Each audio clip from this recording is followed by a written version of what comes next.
Welcome to the Real Estate Investing Club. This is the place everyday real estate investors gather to share their best stories, biggest insights, and favorite tactics to grow a portfolio of cash-flowing properties in today's market. Here's your host, Gabe Peterson.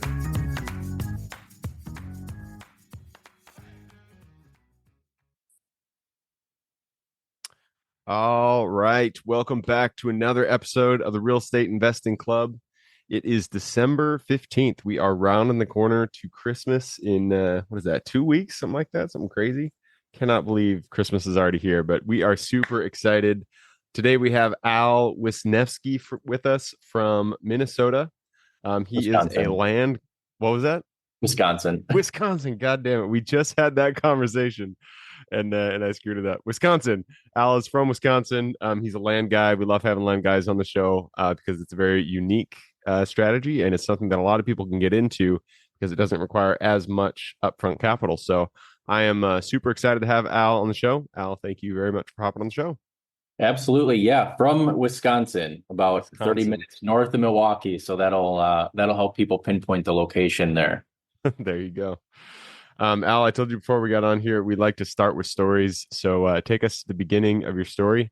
How'd you get started in real estate? I think there's a theme. I just kind of fell into it. The more I've talked to people about real estate investing and just real estate, sales and stuff in general, like a lot of people just kind of fell into it. And that's my story too.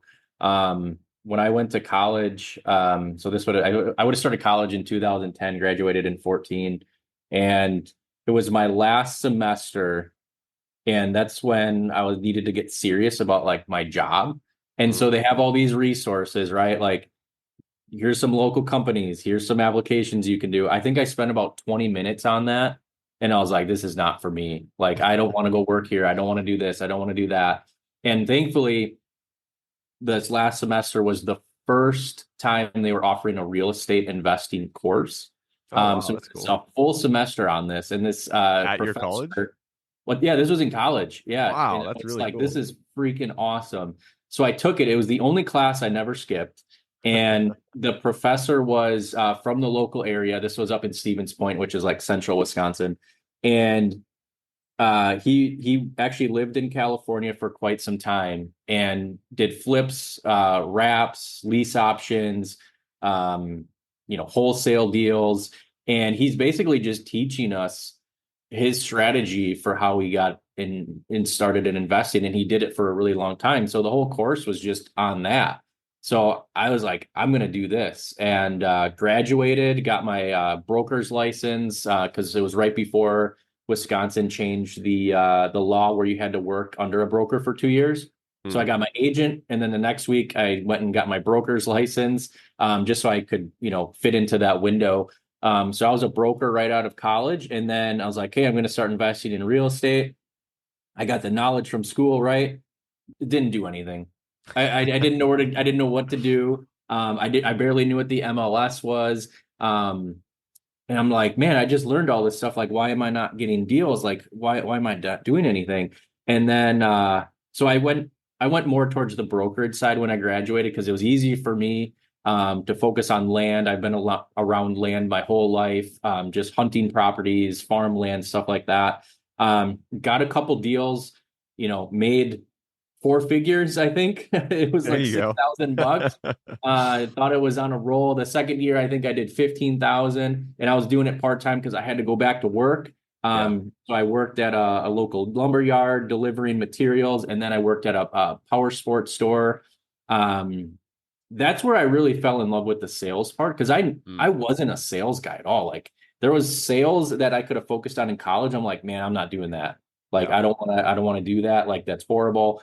I loved it. I loved connecting with people. I loved talking about something that I was passionate about, and helping people do that. So then I quit the sales, power sports sales, went full time into real estate, kind of got some footing, learned a job, direct mail, figuring out what marketing was, how to talk to people. So that is where everything kind of really started to, have a foundation. And then I started my own brokerage, Land and Legacy Group. And then from there, I was doing really well. made money quickly, which was actually a little scary because I didn't know what to do with it. I never, had that happen. But then I just started buying properties too. So 2020, we bought our first 4 unit. And then I was addicted to rental income. I was addicted to buying properties. I was addicted to doing all that stuff. And so now we have 11 units that we've acquired, mix of commercial, residential, some short-term rentals, some lake properties that we use for short-term rentals, kind of a mixed bag. I just closed on a piece of land that I bought in October using a little bit of creative finance. So I've been kind of going a little bit more into that rather than just traditional lending. So over the last 3 years, it's really evolved into brokerage and building a portfolio. Nice. Yeah, and I think you're right. A lot of people that come on here, when I talk to them, it almost seems like none of them specifically go into real estate originally. Like they just kind of fall into it. They're doing something and then all of a sudden they're in real estate. And I mean, it was the case with myself too. But I love that. And I love how many different ways there are to do real estate. Like you said, you're in short-term rentals, you're in commercial, you're in land. There's just so many ways to do it, so many different business models. And really, I mean, there's just so much to learn and so many ways to execute it. And so love that. Land is something that I don't know a ton about. I mean, obviously I know what land is, but I don't know a ton about the strategy of creating a business around it. We've gotten land deals that came to us through marketing for mobile home parks, marketing for self-storage facilities, that kind of stuff. But we're never like actively looking for land. When it comes to thinking of land from the investment side, what do you usually do how do you approach it differently from when you look for single family rentals or whatever, commercial properties? How do you market it differently? And what are you looking for in terms of the purchase price versus what the ARV should be? Sure.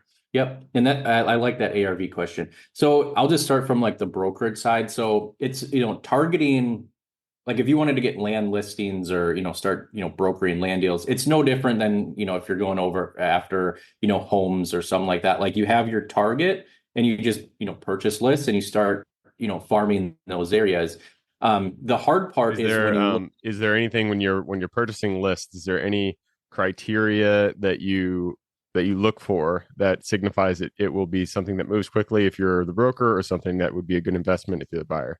Yeah. So like in our area, building lots are very, very popular and in demand. So, an acre up to 5 acres is probably the sweet spot. And those are, you're probably getting anywhere from like 100 to 250,000 for those.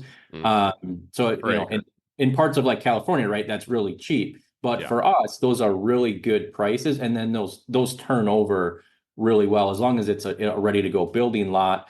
Once you get over like 10 acres, now you're talking 250, 300, bigger tracts, but we don't have too many of those in our area. So to just focus on stuff that's like large, like 30 acres or more, they're bigger priced properties, but you don't get as many. So kind of your sweet spot are those people looking to build a house. And it's good if you're a residential broker too, and you kind of specialize in land.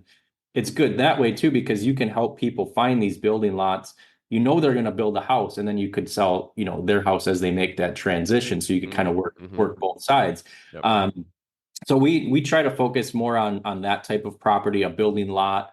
There are bigger pieces of farmland that maybe are 30 acres, but somebody at some point is probably going to do like a hobby farm or something on that. So that's kind of how we, dispo it or sell it is, we're looking for people that, are, I would say, a little bit more advanced in their buying stage. They have a larger down payment because the financing is totally different than if you're going to be funding a house like FHA. You could probably get 3.5% down. With land, you're probably going to be needing 20% to 25%. And there's no rental income. You might get a little bit from farmland. It's going to cover your taxes. It's going to put a little money in your pocket.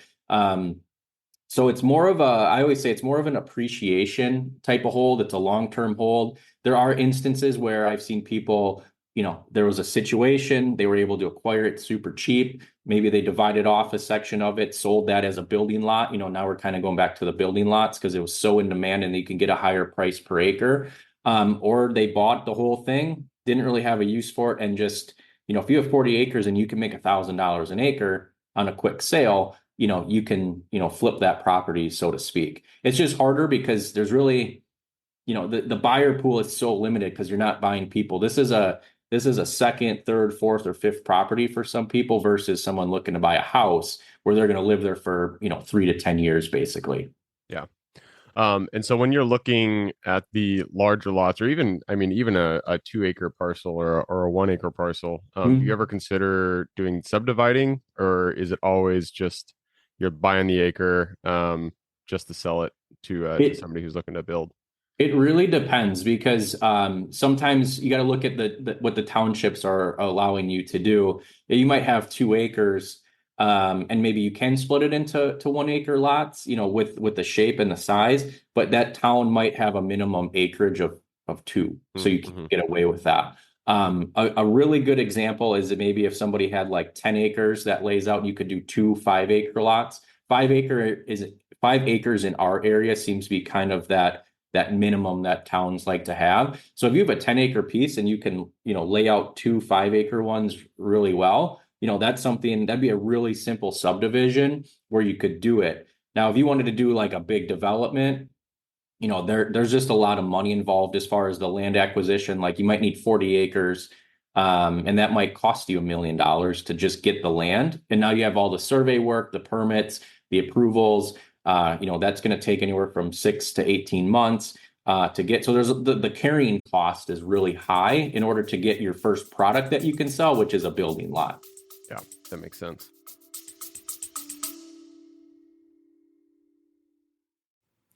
Before we continue on with today's guest, I want to tell you guys about a community I'm launching on School to help investors like yourself grow your own portfolio.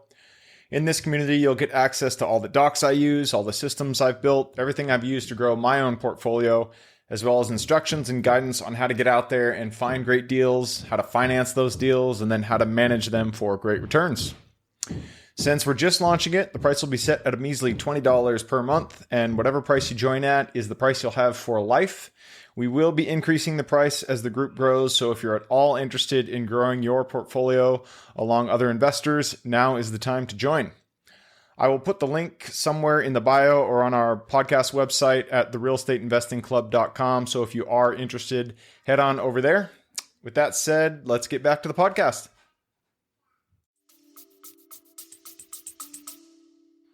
So let's talk about pricing. That's I've looked at land before, considered buying it, but I'm always I cannot decide on pricing because land goes it's just all over the board. So when you're out there, you're marketing for properties to buy, for land to buy, how do you price it? How do you find the ARV? Do you do like 25%, 50% of the ARV? How do you go about creating a price structure for it? Yeah, because with a house, you can go, okay, if I put, $20,000 into a kitchen, right? Like my ARV is going to be right around here. With land, it's really hard because, you're not putting in a kitchen. You're not really doing all of that stuff. So I guess ARV is the wrong word. But yeah. I don't know. They probably don't have one for land yet. I don't know if they do, but it's all about like land use, right? So like we're talking about development land.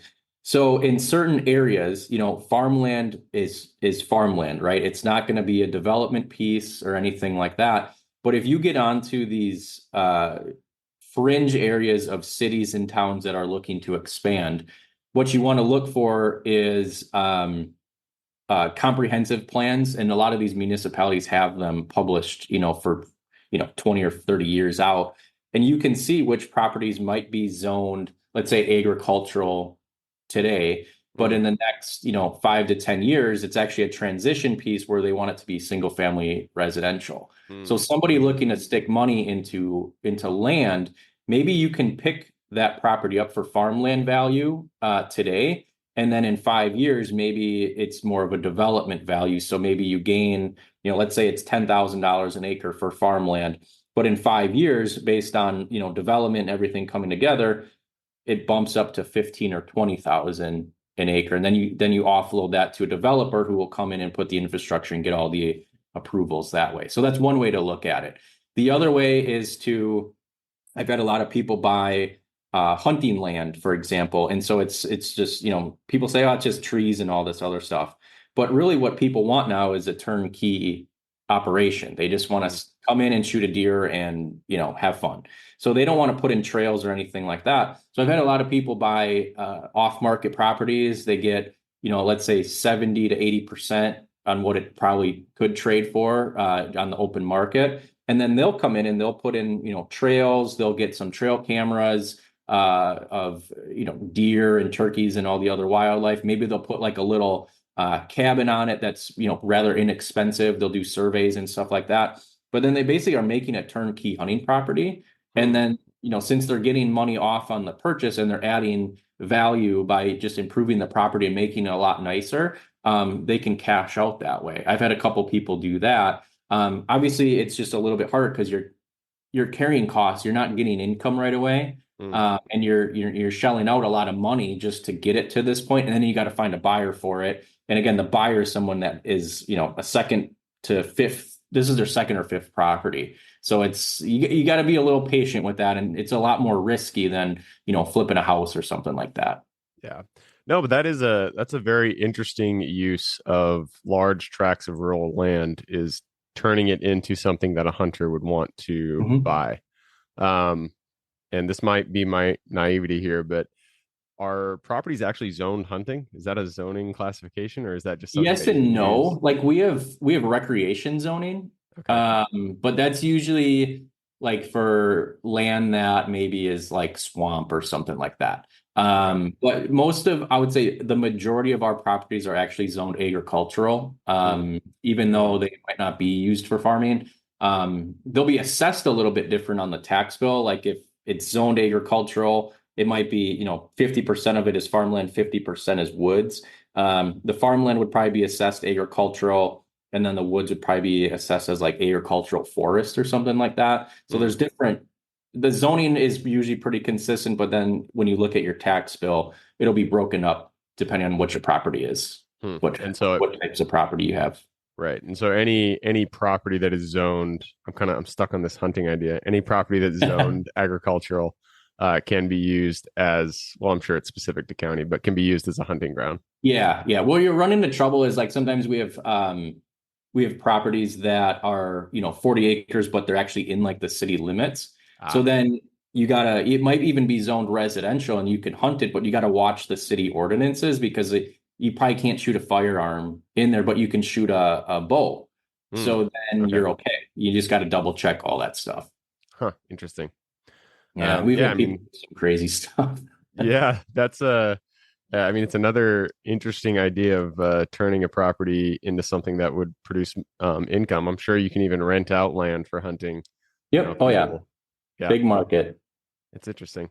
So when it comes to your own acquisitions of parcels, what do you do rezoning? Like what's the strategy you do?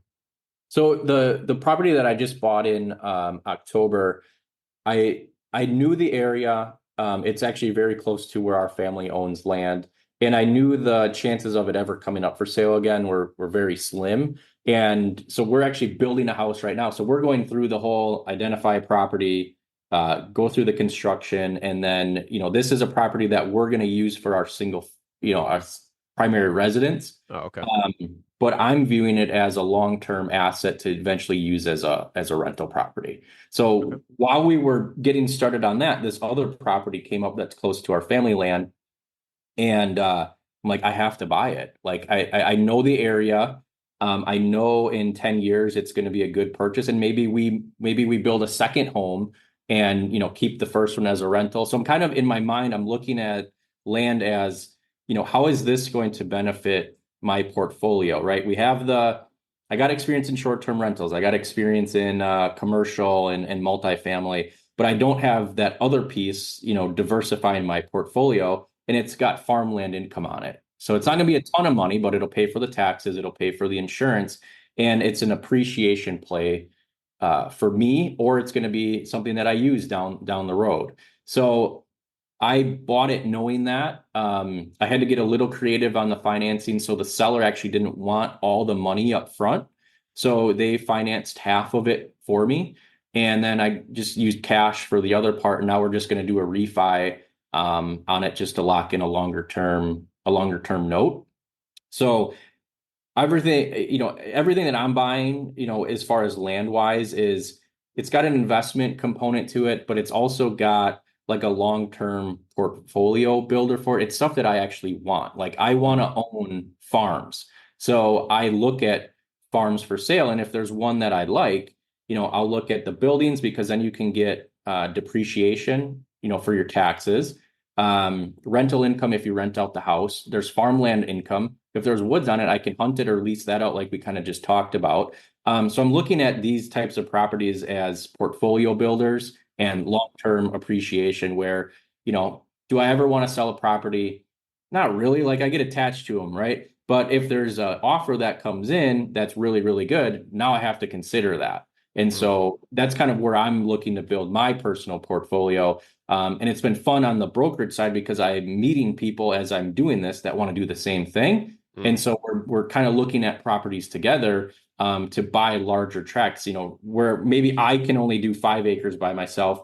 We're looking at like 100 to 200 acres with cool. buildings on them, and maybe they are operational farms. So it's kind of changed our direction a little bit. And it's something that I'm really excited for in like the next 5 years. Very cool, man. Yeah, farmland's a whole nother topic that we can go into. Unfortunately, we have run down the clock, so it's time to jump into the quick question round. Are you ready? Yeah, you got it. All right, let's do it. Starts with books or any form of education. All I need are 2 recommendations, one for general life wisdom, one for real estate specific. Okay. I just finished What It Takes by Steve Schwarzman. He's the founder and CEO of Blackstone. Taught me a lot about just honestly picking up the phone, connections, building your Rolodex or having lists, and just keeping it super simple. As far as life lessons, boy, I've read a lot of books this year. But Ari Rastegar, he's not super well known, but he's a very successful man. He has a book that's called The Gift of Failure.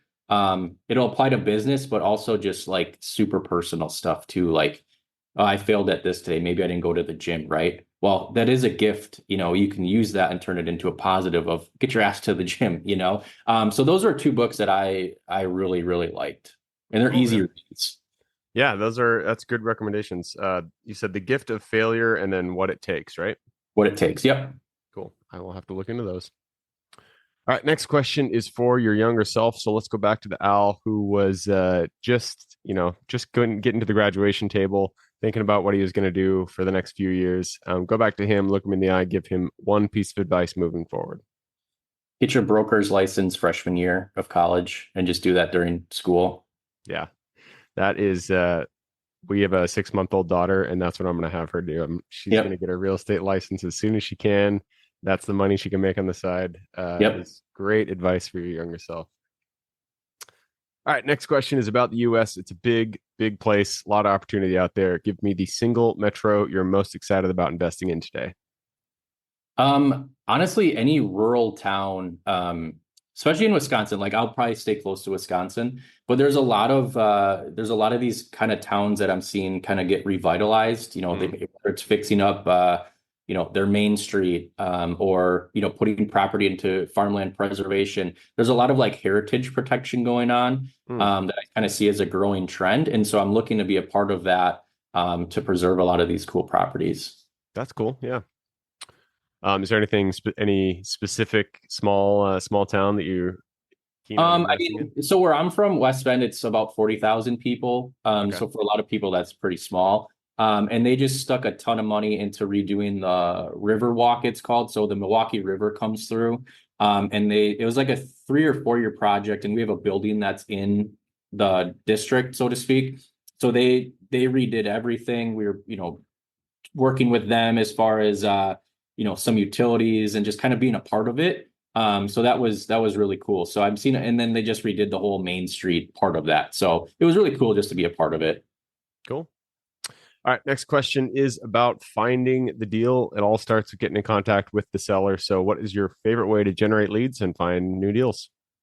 3 weeks ago, it would have been texting, and then they had a huge compliance update, didn't like it anymore. Cold calling is my new number 1, and I'm having a lot of fun with that.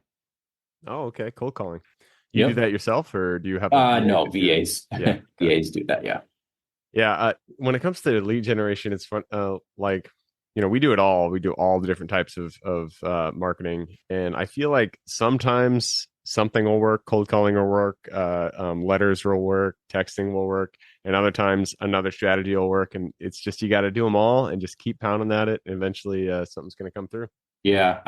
My business was built on direct mail, no doubt. And it was me doing individual letters. And it just, You were writing them? Yeah, I was Oh, writing wow. them. And then I got to a point where it's like, hey, I need to do more.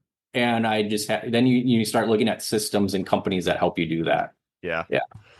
Yeah. I probably, I don't know, wrote out my first couple hundred. And then after that, I was like, this is not scalable. I cannot. Yeah, it's not, but it works. It freaking works. Yeah. All right. Next question is about mentors. None of us are islands. We all stand on the shoulders of giants. So, who is one mentor who has contributed significantly to your career today? So I'm part of Kent Clothier's Boardroom Mastermind. This is I entered my second year actually in this month. My business is so different than when I first joined. Cool. Just systems, processes, everything. So love his style, very direct. Been a great group to be in. And give that resource a shout out one more time. It was Kent Clovier. Yep, Kent Clothier, and it's called the Boardroom Mastermind. Boardroom Mastermind. All right. Next question is about lessons learned. Not every deal goes the way that we expect it. Sometimes things, a wrench gets thrown into there. So what is a deal that kind of went a little sideways, and what was the lesson you pulled from it? Oh, God. I have to pick one deal. So with I'll just go land in general, right? Because you're dealing with a lot of things. Like we're doing a land split right now, and it's been we're going on our 6th month from when we got the accepted offer. And sometimes it's never straight. Like we're doing survey work and you got to talk with counties and towns, and a lot of these people meet once a month. So what I've learned just doing land that's kind of applied everywhere is you really have to detach yourself from the end result, because it'll block your progress. And you might say you get so fixated, hey, got this deal in our contract, I'm going to get paid on it. But then an issue comes up and you take it so personal, because now you have a chance where shit, I might not get paid on this, or it's going to fall through, but I got all this time. So I've just been really good at, or have learned to just kind of detach from that and just say, look, okay, this is going to be a process. It's going to take 6 or 7 months. Here are the items we got to do for it to get done. And you enter those conversations with a level head. You're a better resource for, the client, and even just meeting with town people. This is a part-time job for them. It's not their main job. So if you come in guns a-blazing, you're just setting yourself back. So just to kind of have that level head, detach yourself from the outcome, and just, build that patience. And while you're doing that, build a relationship with those contacts, because more than likely you're going to see them again, and you don't want to burn a bridge with them on the first try, especially when you have another project and they're the deciding vote. You want to have them in your corner. Yeah, I think that's a really good advice, especially for finding deals. Just be detached from the outcome, because I don't know how many deals I worked on for so long, and then it fell through for whatever reason. But that's just the name in the game. You just gotta realize that things are not going to go the way you expect, and just hold out hope that something will come through. And when it does, it's great. If not, then on to the next one. Exactly. You can only control so much. Absolutely, especially when there's so many people involved. Yep. All right, next question is for the listeners. You've given us a lot to think about. I'm sure people want to reach out, get in contact with you. What is the best way for them to do that? I prefer email. So it's just al@landandlegacygroup.com. That's just landandlegacygroup.com, all spelled out. No fancy symbols or anything like that. That's the best communication for me. Cool. And I will put his link in the show notes, Land and Legacy Group. All you guys got to do is just click that little more in the description. It'll pull down the full description. In there, you can find Al's links. All right, man. That wraps it up. Thank you very much for hopping on the show. Yeah, appreciate it. It's been great. Absolutely. For everybody who's here with us today, thank you guys for showing up. You are the reason we do this. So if you guys have any questions whatsoever, reach out to me, Gabe with realestateInvestingClub.com. If you guys want to support the show, all we ask, give us a like, subscribe, share, all that jazz. Other than that, I hope you guys have a great week. Keep rocking real estate, and I look forward to seeing you on the next episode. All right, before I officially sign off, I have a quick announcement to make. If you're interested in becoming a passive investor in one of my deals, my own company, Kaizen Properties, is looking for capital partners for our upcoming projects. We invest in what are known as recession-resistant assets, mainly self-storage facilities, mobile home and RV parks, and industrial properties. If you're interested in investing and would like to learn a little bit more about my company, our investing criteria, and some of the previous projects we've done, go to the Real Estate Investing Club podcast at therealestateinvestingclub.com and scroll all the way down to the bottom of the page. Click on the Invest With Us button. That'll pop up the investor form. Fill that out, and we will reach back out to you as soon as we can. Or if you prefer a little bit more of a personal touch, you can reach out to me at gabe@therealestateinvestingclub.com. So really, that is it. Again, it was a pleasure hanging out with you guys during this episode, and I look forward to seeing you on the next episode.